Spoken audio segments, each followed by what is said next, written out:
start this presentation by acknowledging why you are here listening to us today.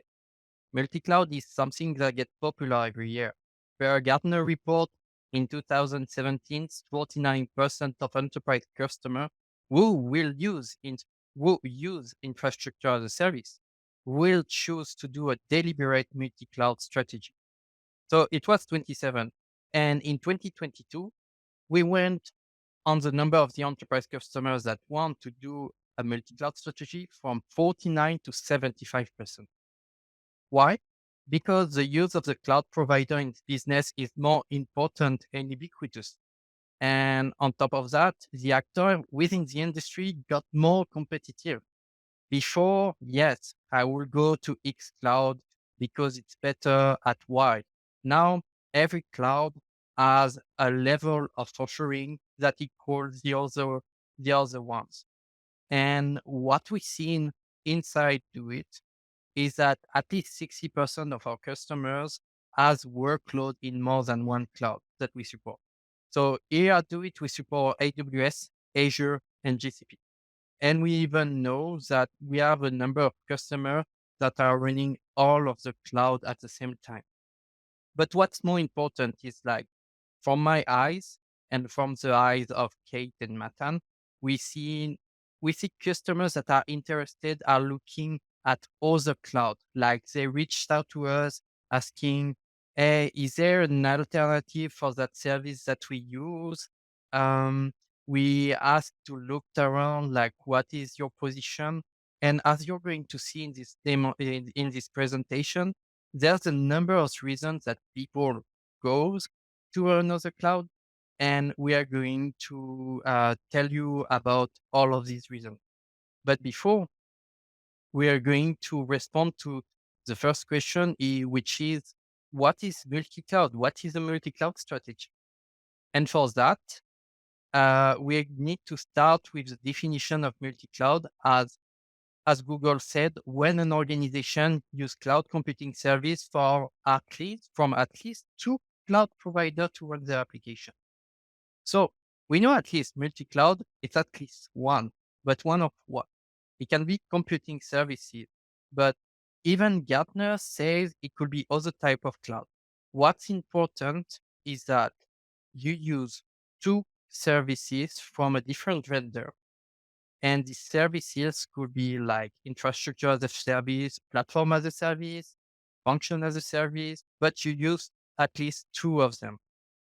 On an aparté, we could tell yourself is on-prem, like if I have on-prem in my cloud, is this multi-cloud? Well, on-prem means a fully dedicated and handled infrastructure. And technically could be also considered as a private cloud if inside your organization you treat it as a service. You know, colocation technically is kind of the service. It's the barest component of a private cloud. But hybrid counts. But for that, we need to make the difference. For that, we're going to talk about hybrid cloud, which is not something we are including in that definition. But you're going to be surprised as how hybrid cloud and multi-clouds are going to have the same problematics that we are going to show you after. Before delving into all of the problem, I want to define the relationship between the cloud and the workload. Here, we are going to set up a really simple scenario. We have two workloads, A and B, and two cloud, X and Y. There may be more, there are definitely not less, but we are going to work with those and I'm going to show you what does it mean. Here, for example, we have the simplest relationship. We have the single cloud scenario, maybe something you already do. Everything is in one cloud. That doesn't mean you use other products here. For example, you can use a CDN, you can use a mail provider, or you can use maybe a AI training services. But most of your workload are on one single cloud. Next, we have the other relationship, which I will call hybrid deployment. You take one workload deployed into cloud. This part of it can be a part of the workload, or it can be the entirety that is duplicated. But it's not necessarily something that is, how do we say, um, it's not necessarily something that is entirely duplicated. Let's say that you can have, for example, as we do with disaster recovery plans, a backup in another cloud, or a pilot light, or a passive active infrastructure, or even an active infrastructure. So that's one of the way we can see multi-cloud. Now, the next one is what I would call the project specific relationship. So when you have, you might maybe already have that. It's specific projects, specific workload that are not related to each other and are set on a specific cloud. As we're going to see next, sometimes it's a strategy and sometimes it's not. Maybe it's something that got forced down.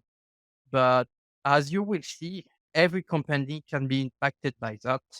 And I let Kate add up on that part. All right, so Alex has just gone through sort of really what is multi-cloud, and I want to discuss what are some of the reasons why do customers decide to go multi-cloud.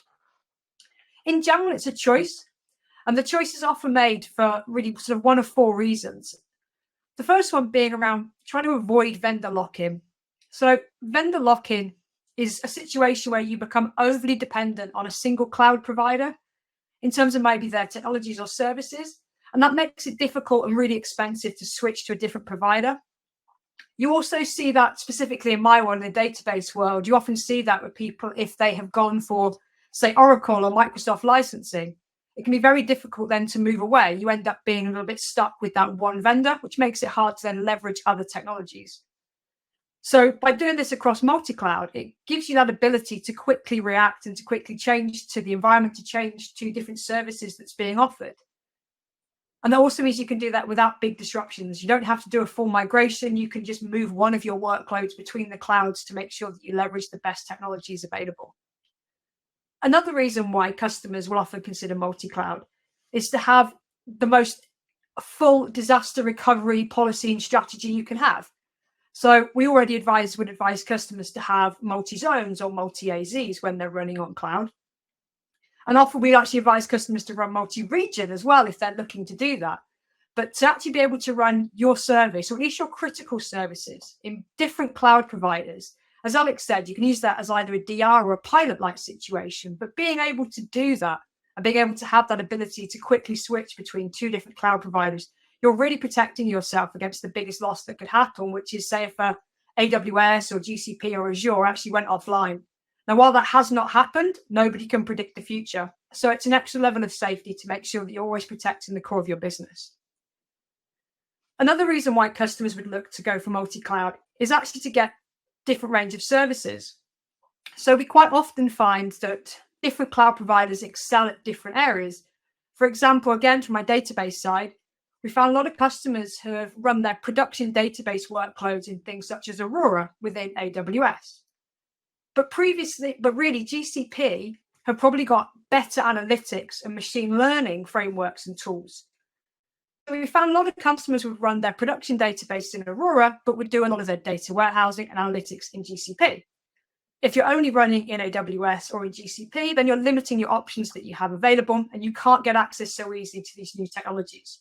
By having this multi-cloud approach, it allows you to react much faster to have more innovation. Another good reason is to give you a better negotiating position. If you are all in, as the phrase goes, on one specific cloud provider, then actually you might not be in that great negotiating position further down the line. When you first sign those contracts, you may find that the cloud providers will offer you everything because they really want to get you in. But when you come to renew, when your deals start to expire, you may find that suddenly the pricing goes really high. And actually, you don't have a great deal of leverage at that point to negotiate out because you've got everything there. It would be very, very difficult and challenging to now move across to another cloud provider. But if you are already doing multi-cloud and you can move things pretty freely between the two workplaces, you've actually got a really strong hand. If the prices don't meet what you're prepared to pay or the service doesn't meet, you can just go and chat to the other cloud provider and move everything across. So we tend to see that with customers, specifically ones maybe coming up for a big renewal, they'll start looking at multi-cloud to really just make sure that they've got that extra argument to make sure they can negotiate better terms.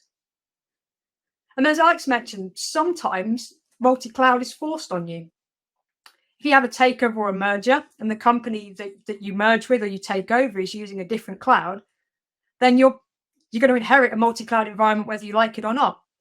And often that's going to be the hardest situation. All of the other ones can be planned, can be thought through, but when it's in a takeover scenario, you end up with a situation that you can't really avoid, that you're kind of a little bit stuck with. So hopefully what we're going to cover next about some of the main considerations about multi-cloud in terms of your technology, in terms of your operations and security, can really help specifically when you end up in a multi-cloud situation and you need some quick wins, some quick advice on how you can manage that effectively. So over the next few minutes, we're going to talk about really these main 5 areas that we've identified when we've been working with our customers around our different multi-cloud. And the areas we're going to be covering are operations. So how do you actually, let's assume you're actually up and running your multi-cloud. What should you be doing to optimize this? How should you actually be running your multi-cloud setup day to day? We're going to then talk about performance. How can you design and deploy your applications and services in the best way so that you don't hit unexpected performance problems? I'm going to talk about security and authentication and some of the best ways you can look at to manage that, again, on a multi-cloud strategy. Going to go into governance and compliance. A lot of companies, industries that we work with have special, as I say, like compliance or governance and standards that they need to adhere to. And doing that on one cloud is difficult. On multi-cloud, it can become an extreme challenge. So we'll talk about some of the options you have available around governance. And then we're going to finish up talking about cost optimization and how you can get better visibility across all of your multi-cloud estate. Alex, over to you.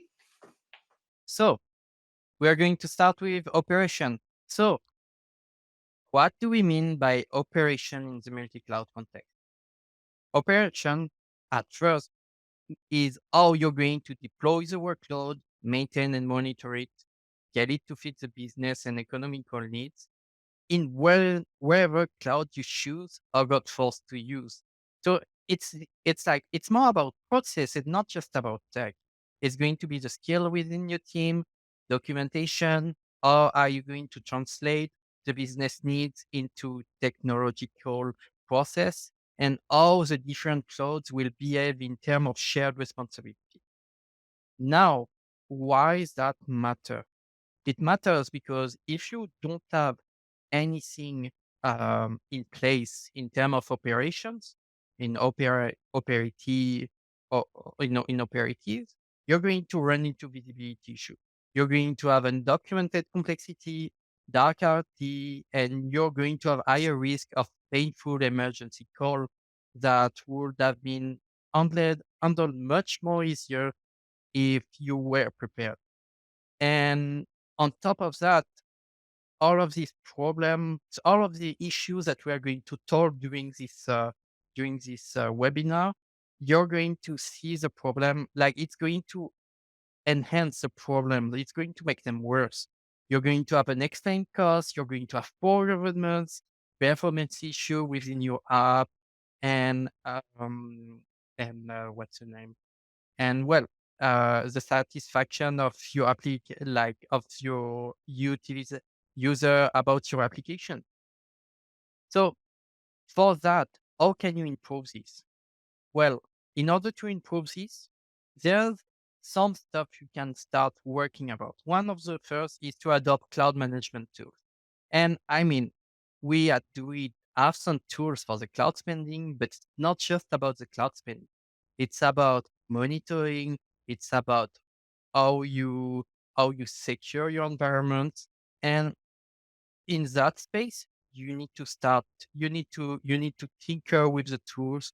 You need to see what fits you need and then try them all out, even the third parties, because some of the tools are handled directly from the primary vendor. And you know, there's also other tools that might be a little more agnostic and might more fit your needs than the one the vendor gives you directly. The second point is to standardize the process. And what really mean is to get along with your team, start a Word document or Confluence whenever you use at work, and start developing and enforcing standards. So whether it comes from deployment, scaling, maintenance activities, make sure you know how you're going to do across all your cloud environments. And then after you have, process in paper and stuff, start to automate because a lot of this process you're going to realize are better handled automated than done by hand, whether it is provisioning, backup, security compliance. Because I mean, what is provisioning when when it's just a deployment pipeline, backups, automated backups. You set up the reporting every week. You can set up automated testing, automated load test. All of that is going to help you make sure that your operation runs smoothly. And the last point, the really important point is to train your team because you can't really do what I said without being skilled. So you have to invest at least a minimum in training. You need to set up course. You need to tell your employees to do some course. If you need, bring expert.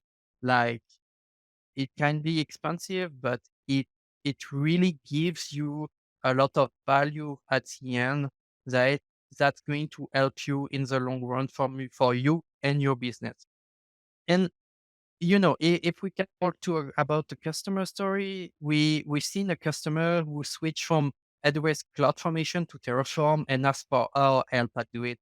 And so we gave him our expertise on how to migrate. And because of that, the customer was able to achieve simultaneous control over AWS and GCP deployment at the same time. Because of that, he was able to develop a dashboard so he can see what's happening in both in AWS and in GCP cloud.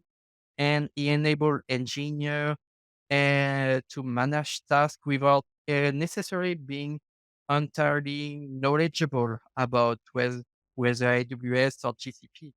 Because there's a set of process, it helps them reduce the workload whether there's an incident or the deployment of a new service.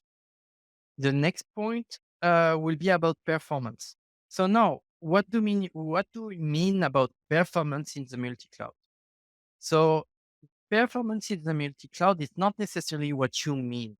A lot of people are going to think that distributed systems means that you can port your application in all the cloud, or even better, you can put your application and spread it all across the cloud, and it's going to work really great. But distributed system doesn't work that way. It doesn't mean performance. It doesn't mean reliable system.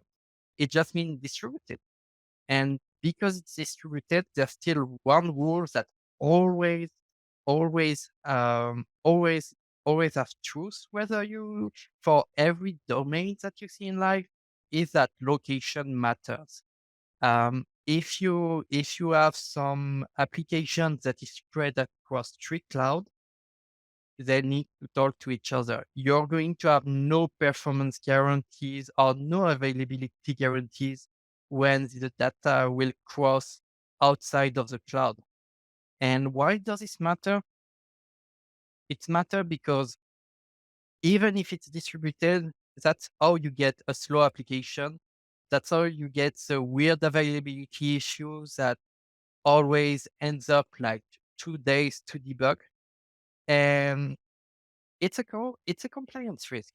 You have customer data sent over the internet that you need to make sure that it's safe and that you need to make sure that it's arriving at the right point. And on top of it all, the problem with this approach and why it matters is that egress costs in public cloud are really expensive. It's really a point where you have to be really careful. It's always the number one surprise that we see with the customer after accidentally forgetting to turn off a service. It's the data transport because all of the pricing plans in all the clouds we've seen, it's always ingress free, egress cost. So now, how can you improve this? Whenever you start thinking about your multi-cloud strategy for an application, always think about each of the clouds that you're using. It's okay to not be too general and to not make things the same. All of the clouds will have their own specificity, whether it is on networking, on compute performance, or on services. And you will have to give them a way to fit in into their cloud.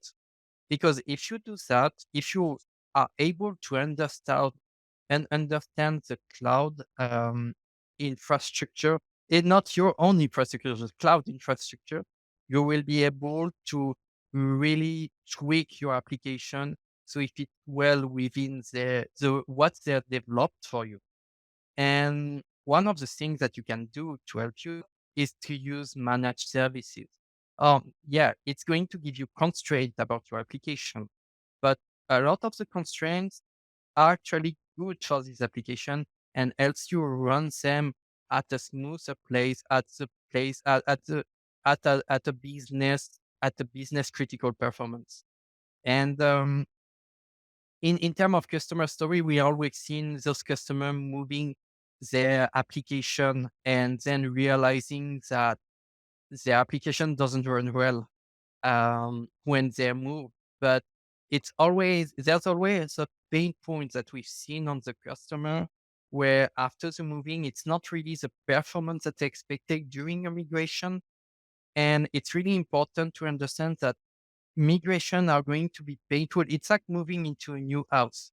Like your house is good, the house that you're going to move in is not the same as the first that arrives. And even if you move because you think it's better, it's never going to be entirely the same, and you're going to have to um, work with it, you know. And I'm going to let Kate continue with security and authentication. Great. Thank you very much, Alex.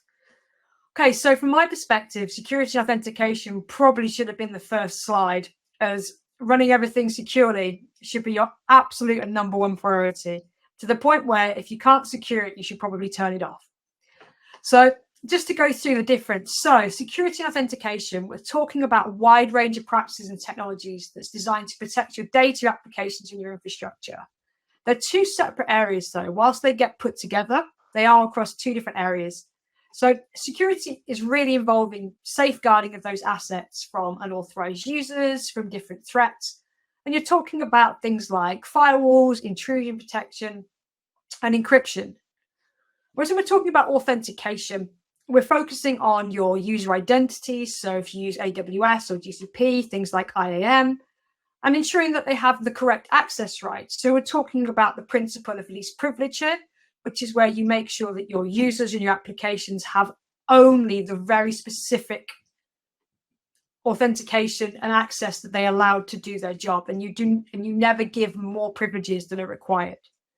We're also talking about things such as multi-factor authentication, which is really important. It adds the extra layer of protection so that if you do have a password lying around, that can't actually be used without another device. And it's very important for these two areas to be split because of just how complex and diverse the multi-cloud environments are. If you try to have exactly the same strategy and use the same commands, the same setup across both of your different cloud environments, you're going to end up with problems because they often use different security protocols and have different standards. And you'll end up having to try to communicate. So you're often going to be sending data back and forth as well between these different multi-cloud environments. And so you need to be able to have them to talk to one another.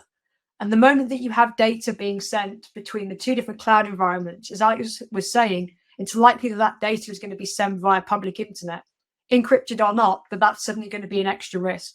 And when we're talking about compliance and governance a little bit later, you can see why that is such a big risk for some of our customers. So one of the big areas that you'll find is that when you have a multi-cloud, you're actually going to have what's known as like a larger surface area of attack. So when you've just got one cloud vendor, say such as like GCP, you can very tightly control how people access into that area. So you can control that on, say, IP addresses, and you can only, effectively, you can only allow this perhaps your own company's like internal IP addresses, which will basically restrict anybody not coming from your corporate network. You can use things such as VPNs or connections or direct connect into AWS to help secure that.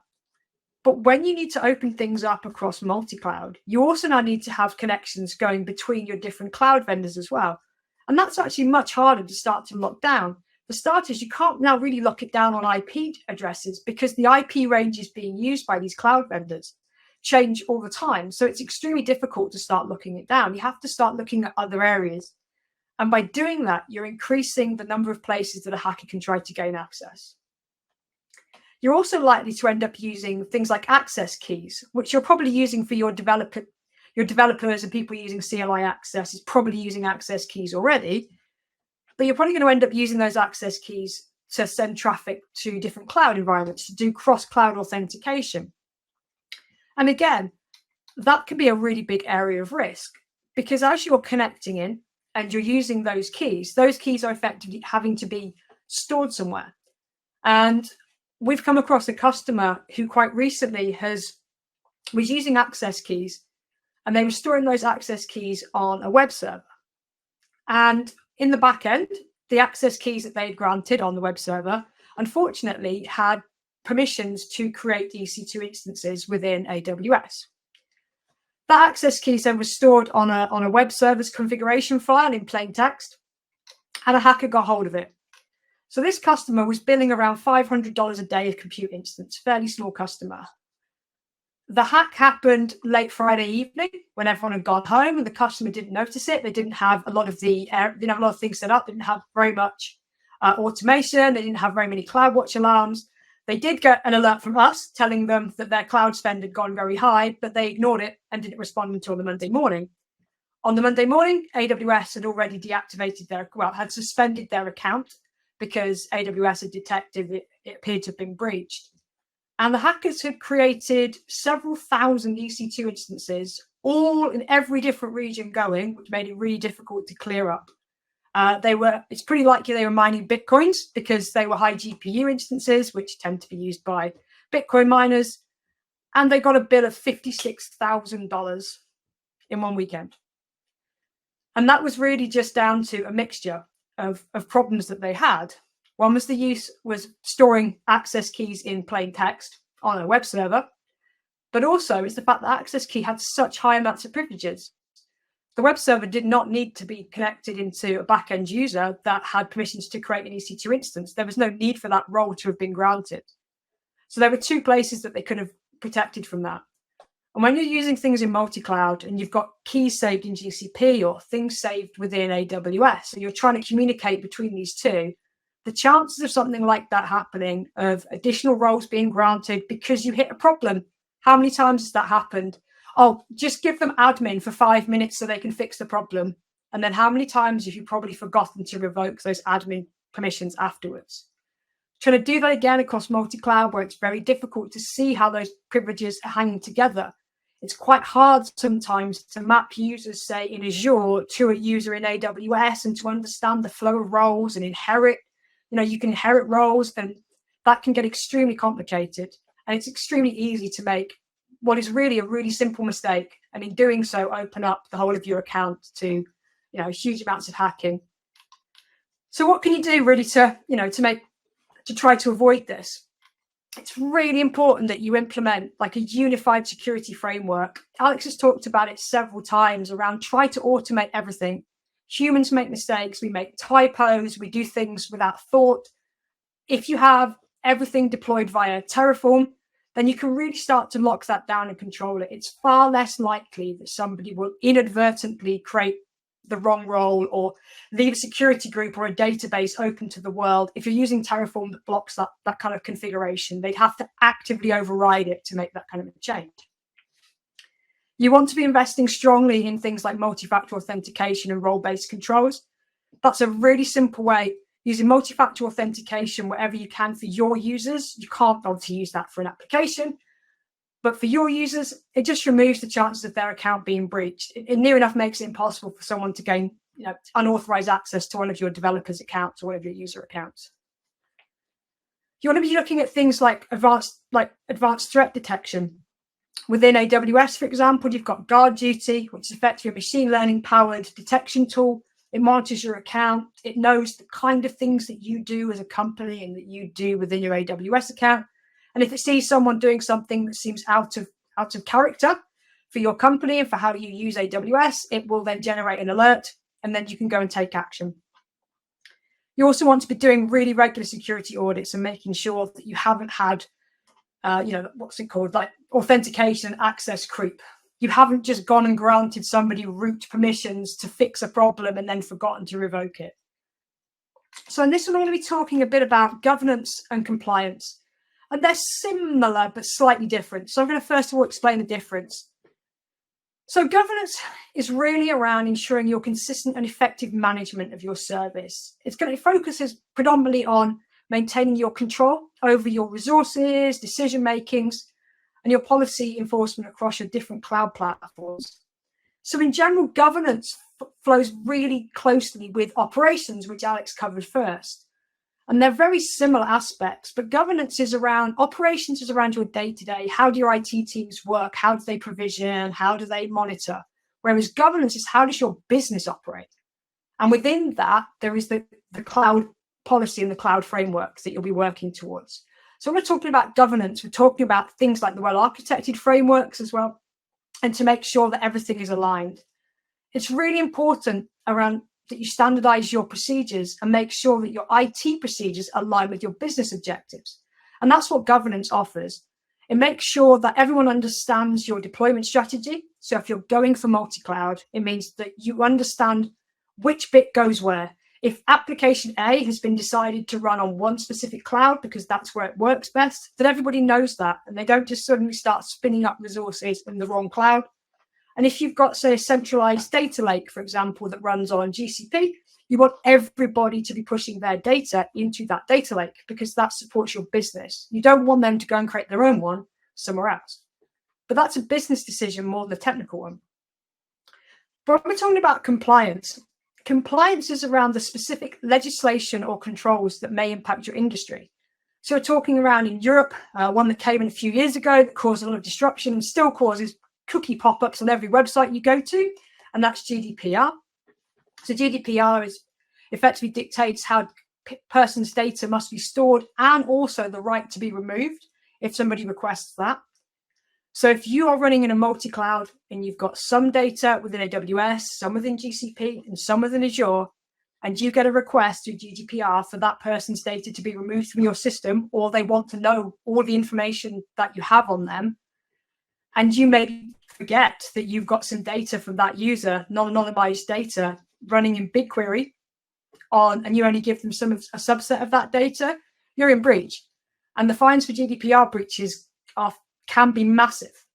So it's really important, and even more important when you're running multi-cloud, to really know where your data sits. What does it look like, to have a diagram of exactly your data flows to make sure that you can be compliant. So when we're talking about like specific customers, there was a banking customer that I've worked with previously where they were running an AWS for most of their production services. They were connected into Azure for Microsoft 365. They had like SharePoint, Active Directory, and then they were using GCP for analytics. And because this was a banking company using credit cards, they had to comply to PCI DSS. PCI is around encryption in transit. And the rules were changed a couple of years ago that you had to encrypt using TLS rather than SSL. And they'd fixed this in AWS because that was their production database. And they were quite happy that they'd fixed that. They were compliant. But they hadn't actually made the same change in Azure and GCP. And because they were sending credit card data between the sites, even though it was partially anonymized, that actually failed them under PCI. So they would then build $10,000 per month. It's a fairly small company. It was a startup. They would then build it at $10,000 per month until they resolved it. And it took us 3 months to do so because some of their applications didn't even support TLS. So that was just like, really, that was the main problem, was just down that lack of visibility, that lack of understanding of their data flows between the different cloud environments that really caused them problems. And it would have been massively avoidable if they'd had, basically the data flows and the understanding of how everything worked together. So the main approaches to avoid some of these problems around compliance and governance. You want to establish a centralized governance framework, which is going to set consistent policies and standards across all of your cloud platforms. And you need to communicate those throughout the business in terms that people understand. Your IT department may not really care or understand, certain governance rules that you require for your business. But if you tell them how to place workloads or how to secure them, then that's language that they're going to understand and be able to follow. You want to make sure that your IT teams really closely align with your business unit. You want to work together to try to work out the best way. So it's important that you listen to the IT team as well. This isn't just a one-way thing where the business is dictating. The IT team have the visibility of all these areas. They can see the problems. They can see the issues that you're going to run into. It's hugely important as a business to take that information back. Don't see it as being negative if someone's sharing with you problems. Someone sharing with you a problem shows that somebody cares. They care enough to tell you there's an issue that they want to help fix. And again, I think we've banged on about this for every single slide around automation.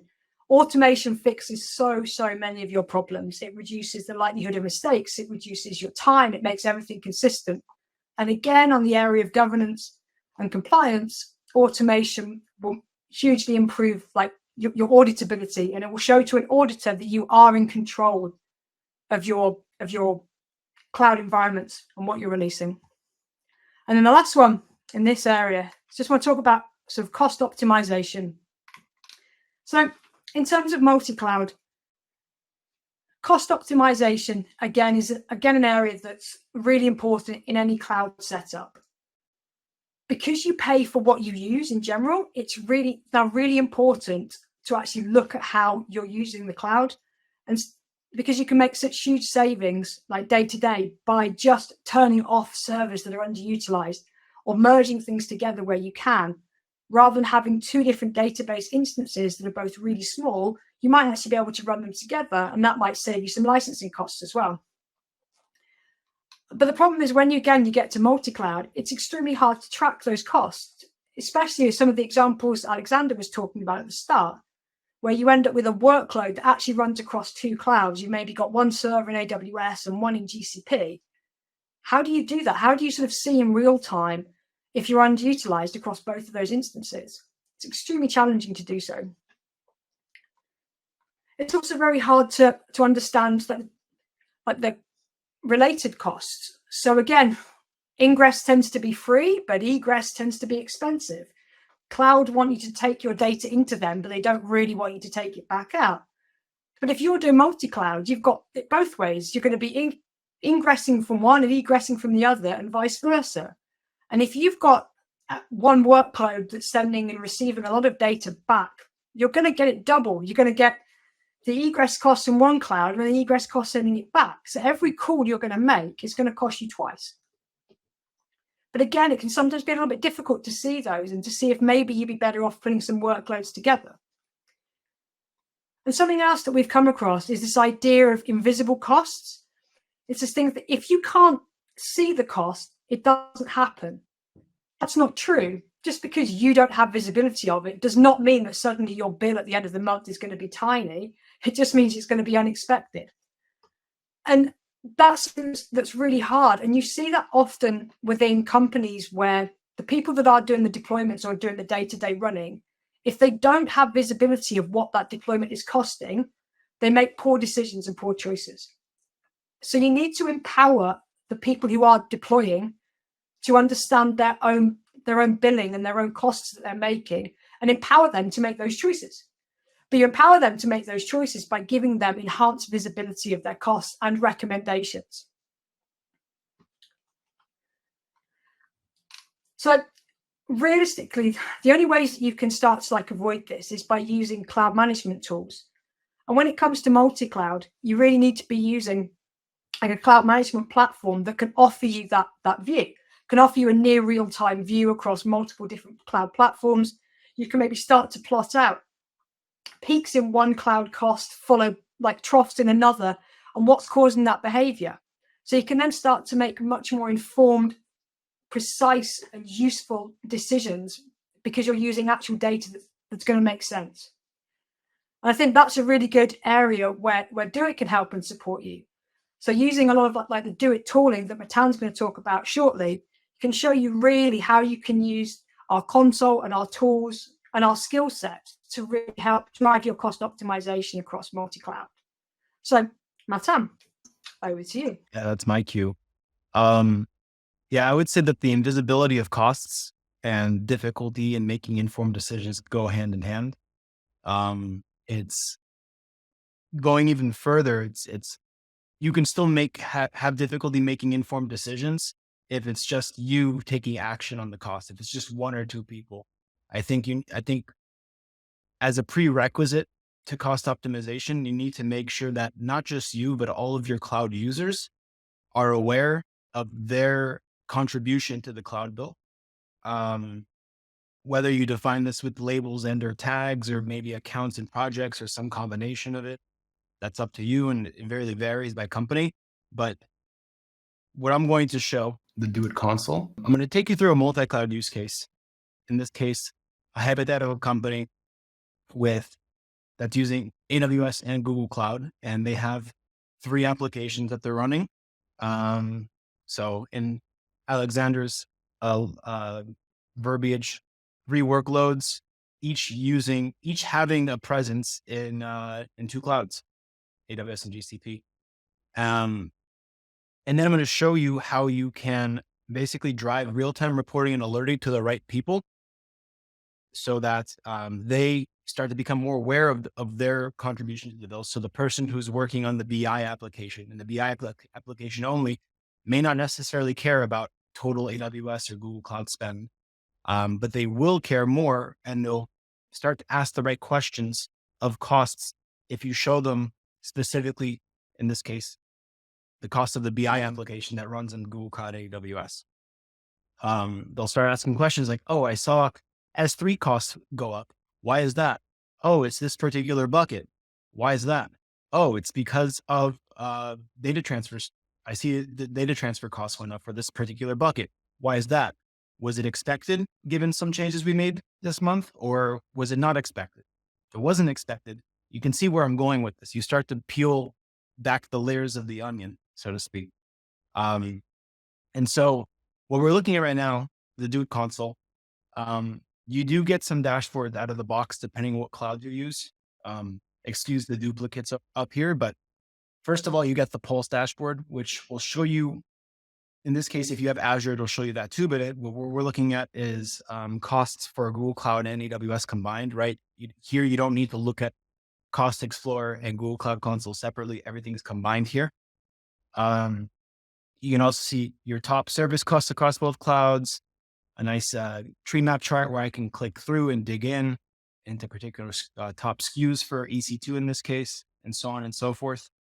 But what teams eventually do is they create their own dashboards specific to, in this case, applications, environments, teams. And this dashboard here, I guess I'll show you the ending. I'll start by showing the ending. These dashboards will serve as like the single source of truth for these teams. So that now when I log in every day, and I'm only responsible in this case for application A, this is the first thing I see when I log in. And this tells me everything I need to know about my contribution to the cloud bill, the stuff that I'm working on in the cloud and multiple clouds. And so you can eventually, and teams get to a point where they do this. But the first thing you need to do, and I think a tricky thing when you don't have a tool like this, when you're working with 2 separate cloud consoles or 3 or more, is that you have these disparate costs spread across these tools, and you can't really consolidate that.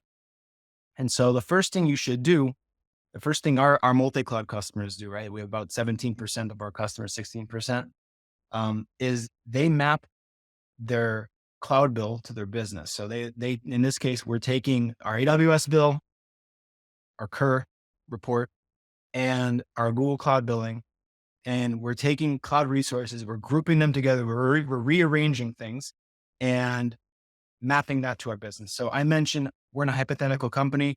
They run 3 multi-cloud apps, which I've defined here. For example, I have, in this case, set 2 conditions. Any cloud resource that is in these AWS accounts or any resource that are in these Google Cloud projects. So we see 34 additional ones and 5 additional accounts. That is my definition of my multi-cloud BI app. You can set more and more conditions with attributions. You can make them you can see in the examples here that you can make them very specific. You can include tags and labels. So you might have, for instance, application tag and application label in AWS and Google Cloud respectively. And you select the equivalent values for BI app in this case, and you can aggregate those resource costs together. And so this is an example of defining BI application. So we've defined our costs and we've done this for 2 other applications. What can you do now? Well, you can report on it. And so what I might do is, if I'm interested in, if I'm either building a report for the team, for the engineers who are responsible for building the BI app, I might filter or group by a specific attribution. So multi-cloud BI app. Or if I'm on that team, or if I'm on that team myself and I want to build a report for myself, I can do that.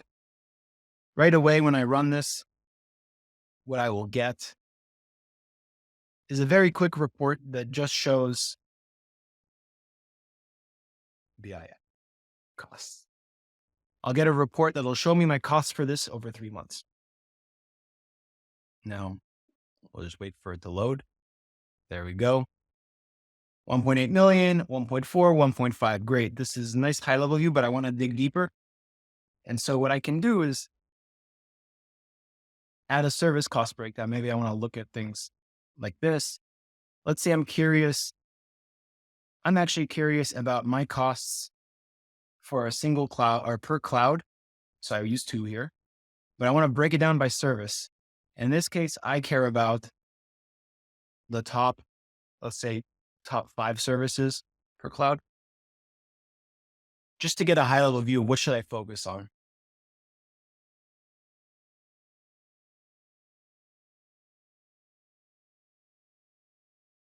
And we'll wait for this to load.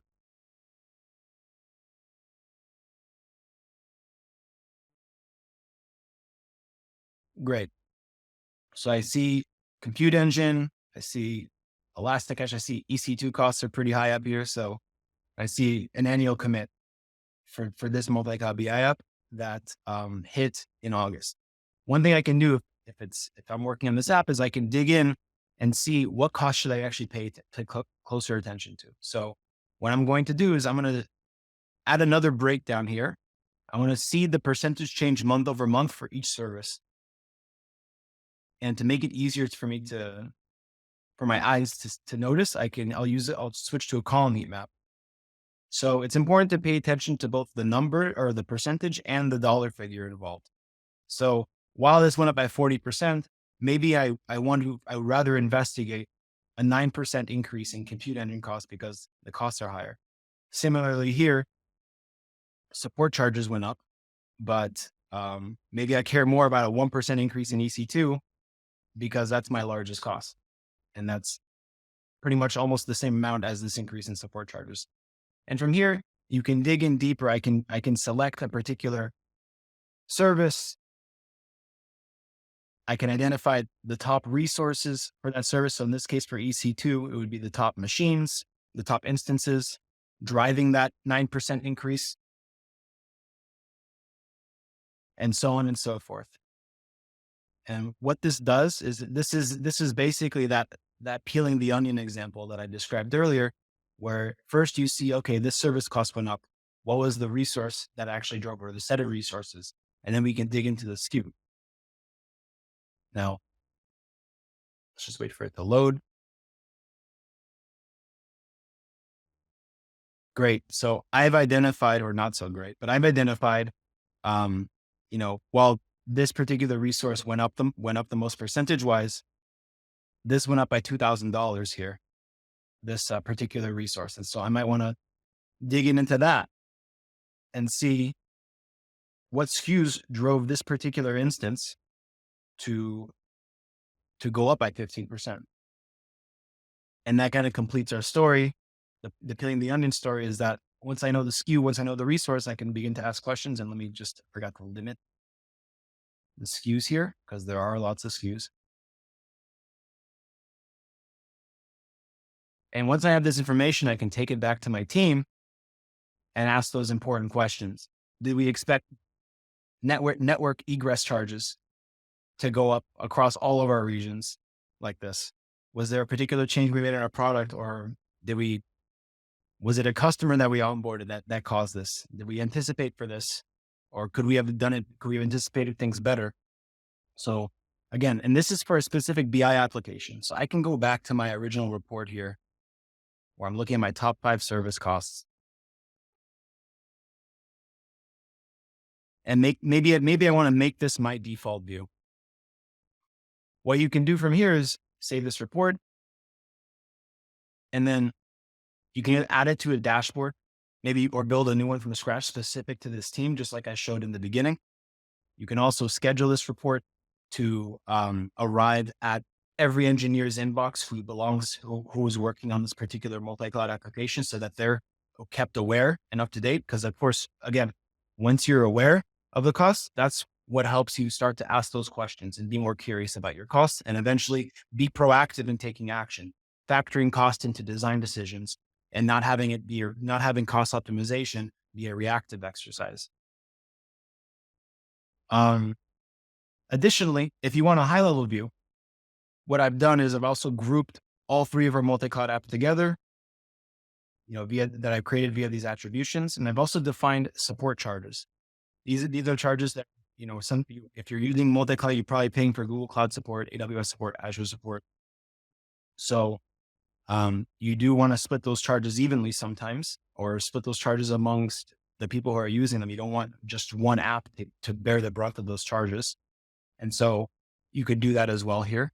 I already created a report, in this case, using an attribution group. And I want to split support charges here. So what I will do is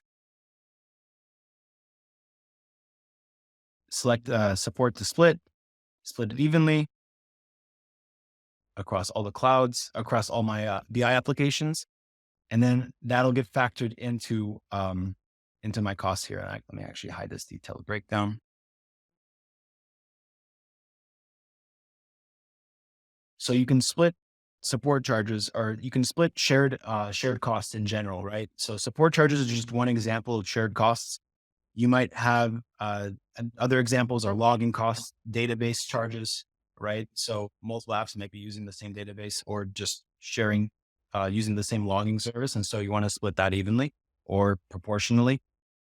Another thing you have access to is, and it was mentioned in one of the stories that I think Kate shared with the customer who was alerted about their EC2 costs skyrocketing, is that you have, and I'll switch to DoiT's own account here, you have access to anomaly detection out of the box. And the way it works is that it autonomously monitors for any abnormal behavior across all your clouds. And it's on a SKU level. So it's not per service, it's per SKU. We'll let you know what SKU and what service was affected. And you can zoom into that a little bit more. So here, for instance, we can see data transfer bytes. Data transfer costs went up past a certain amount that we thought it would. And here we can see the resource driving that SKU cost. So right away, I know exactly, I have the context into the source and the scope of the issue, and I can take action. And in addition, you also get these anomaly details that gives you a human level explanation of the anomaly and the SKU, because sometimes they don't have user-friendly names, and optimization tips to prevent this from happening again. What's I guess even more important in the context of making sure everyone gets real-time reporting and alerting to their cost, to their portion of the cloud bill, is that you can also turn on anomaly detection for specific attributions. So in my case, in our case, we have a product team called Team Brute Force, and I can turn on anomaly detection for that team and subscribe individuals to get anomaly alerts only for workloads defined under the anomaly under the attribution for brute force.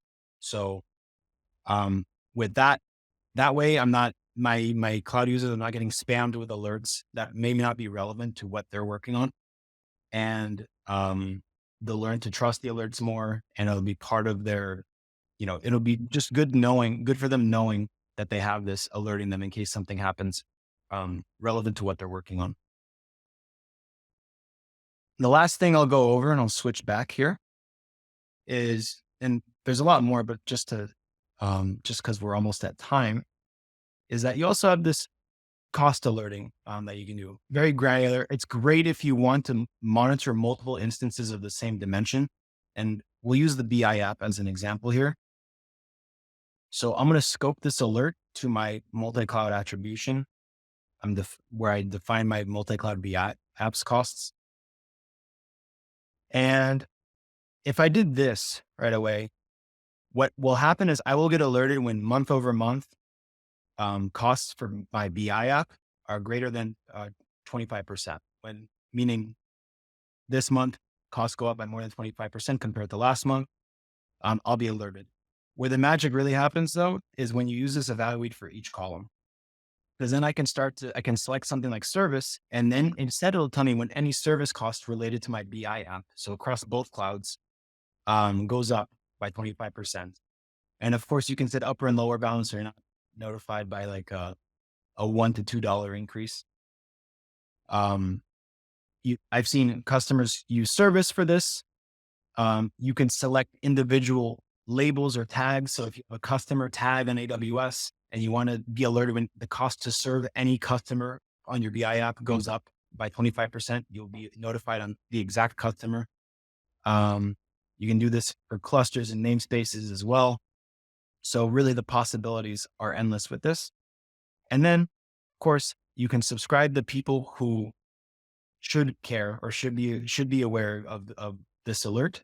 So in this case, the people who work on the BI application, you can subscribe them to get these alerts. And again, it's relevant to their work. It's not general cloud alerts, not across your entire AWS or Google Cloud estate. It's directly relevant. And that's really how you drive that visibility. And these are some ways that you can drive visibility, awareness into costs, and ultimately drive you and your cloud users to take action on their multi-cloud costs and just better manage them overall. If you stuck with us, thanks for sticking with us. We hope you got something. Something useful out of this. And if you're interested in learning more about working with DoiT multi-cloud, you should be receiving some additional resources from us in the follow-up email. And yeah, thanks for listening and watching, and hope to see you at the next webinar. Bye, everyone.